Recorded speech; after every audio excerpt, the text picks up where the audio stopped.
បាទសួស្តីថ្ងៃនេះខ្ញុំសូមបង្ហាញតទៅជាមួយនឹងHuawei តទៅជាមួយនឹង Huawei ដែលនៅខាងមុខខ្ញុំនេះគឺ model RAP RA 108 Plus បាទហើយខ្ញុំនឹង unboxing ថ្មីតទៅជាមួយនឹងថានៅក្នុងហ្នឹងមានអីខ្លះហើយវាជា Wi-Fi 7បាទយើងសម្រាប់ដាក់តាមផ្ទះឬមួយក៏តាម condo department នេះដែលចង់បាន Wi-Fi 7ដែលមានអង់តែនបាទមាន1 2 3 4បាទតទៅជាមួយនឹងអង់តែន4ហើយនៅខាងក្នុងដៃខ្ញុំប្រហែលជាពណ៌ខ្មៅបាទខាងក្រុមហ៊ុន Huawei គាត់បានឲ្យមក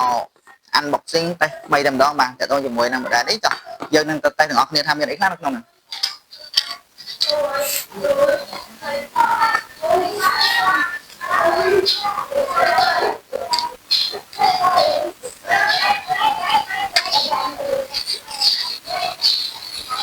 អូខេតទៅជាមួយនឹងនេះខ្ញុំមានក្បិតមួយឆូតចឹងមកហើយយើងនឹង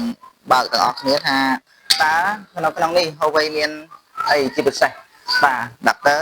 ចឹងគឺយើងបើកមកមានអូប្រអប់លុយមែនតើបាទប្រអប់យើងបើកមួយជាន់ហើយជាន់ទៀតបាទឃើញទេស្អាតមែនតើតទៅជាមួយនឹង model នេះខ្ញុំសុំអត់មុនអត់ឲ្យអតិថិជនអត់មុនទេបាទអញ្ចឹងគឺមានដុំ Wi-Fi មួយបាទនេះអូស្អាតមែនតើបាទលឹមមែនតើតទៅជាមួយនឹងដុំ Wi-Fi នេះឥឡូវយើងមកមើលទាំងអស់គ្នាបាទតទៅជាមួយនឹងដុំ Wi-Fi អូយស្អាតពណ៌ខ្មៅណាភ្លឹមមែនតើតទៅជាអ្នកដែលឆ្លាញ់ពណ៌ខ្មៅឬមួយអីមានពណ៌សពណ៌សហើយពណ៌ខ្មៅបាទឥឡូវយើងនឹងបើកមើលទាំងអស់គ្នាថាតើស្អាតប៉ុណ្ណារូបរាងព្រោះឃើញនៅក្នុងរូបរាងនៅក្នុងប្រអប់ស្អាតបាទអញ្ចឹងខ្ញុំគិតថាស្អាតដូចគ្នាมันខុសគ្នាប្រហែលទេអញ្ចឹងយើងមកអូយស្អាតបាទនេះមើលរូបរាងស្អាតមែនតើបាទស្អាតណាតទៅជាមួយនឹងHuawei នេះបាទហើយមួយទៀតតទៅជាមួយនឹងមាន port មាន4 port សម្រាប់ port LAN ឬមួយក៏ port អីហ្នឹងហើយមួយទៀតគឺ port 2ចុច port WAN port internet ចូលហើយបើសិនជាយើងអត់ចង់ប្រើport internet ចូលជាមួយនឹង port ពណ៌ទឹកក្រូចនេះទេយើងអាចបិទវាជា DIPP ទៅគឺយើងអាចប្រើជាមួយនឹង port LAN វាទាំងអស់បានអូខេអញ្ចឹងយើងបត់ឡើងមកបាទមានអង់តែន4តទៅជាមួយនឹងអង់តែននៅក្នុងនេះហើយបានបង្ហាញប្រាប់នៅក្នុងនេះថាport LAN នេះគឺមាន G1 G2 G3 G5 G4 ចឹងទៅណាហើយមួយទៀតតទៅជាមួយនឹងថតចូលគឺ port LAN នេះគឺ port តទៅជាមួយនឹង 2.5 តាំងពិត port នេះគេហៅថាបើសិនជានិយាយពី port internet នេះគឺ port internet ចូលហើយយើងចេញមកផ្សាយតាម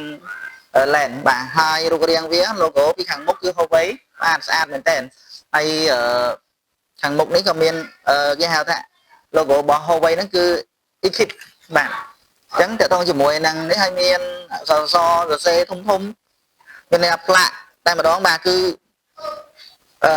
ផ្លាកនៅលើអង់តែនគឺដាក់ថា Wi-Fi 7តែម្ដងបាទបងប្អូនណាគឺស្អាត slim រាងស្អាតមែនតើហើយនេះតើតជាមួយនឹងដុំ Wi-Fi តើតមួយ Wi-Fi ឥឡូវយើងមើលនៅក្នុងនេះតើមាននៅក្នុងហ្នឹងមានអីខ្លះទៀតព្រោះដោយសារតែទីទៅយើងទិញមកត្រូវតែមានមួយ set របស់វាមែនទេតើតជាមួយនឹងក្នុងកញ្ចប់ក្នុងអីហ្នឹងបាទហើយបន្តមកទៀតគឺអឺ guideline មួយ set ហើយបន្តមកទៀតតទៅជាមួយនឹងចប់ពី guideline ហើយមានadapter បាទ adapter មួយ set ដែរ adapter នេះគឺមានប្រហែល volt មកខ្ញុំសុំមើល adapter ទៅប្រហែល volt ដោយសារតែថ្មីដូចគ្នាបងប្អូនណាបាទអញ្ចឹង adapter គឺ12 volt 2 ampere បាទ12 volt 2 ampere តទៅជាមួយនឹង output របស់វាគឺ200ដូចគ្នាបាទអត់បញ្ហាទេមាន adapter ហើយនឹងមានដោយតាក់វាមួយ set បាទអញ្ចឹងយើងទិញ model នេះគឺអត់ពិបាកទិញ adapter ខាងក្រៅឬមួយអីទេបាទគឺមានមួយ set តែម្ដងបងប្អូនណាអញ្ចឹងខ្ញុំសូមបញ្ជាក់ថាបើសិនជាបងប្អូនត្រូវការឬមួយក៏អីអាចតាក់ទងបានតាមលេខទូរស័ព្ទឬមួយក៏ទំនាក់ទំនងតាមភ្នាក់ងារ sale ឬមួយលេខរបស់ក្រុមហ៊ុនតាក់ទងជាមួយនឹងចង់បាន Huawei 7នេះបាទតាក់ទងជាមួយនឹងAR 1200 plus បាទគឺសេវាខ្លាំងល្អមែនតើបាទគឺខ្ញុំបានតែមួយដែរហើយខាងក្រោយបាទហើយនេះគឺថ្មី unboxing ណាតាក់ទងជាមួយនឹងពណ៌មានពីរជម្រើសបាទមានពណ៌ខ្មៅហើយពណ៌សបាទនេះគឺវាហៅថាមិនខ្មៅទេដូចជាពណ៌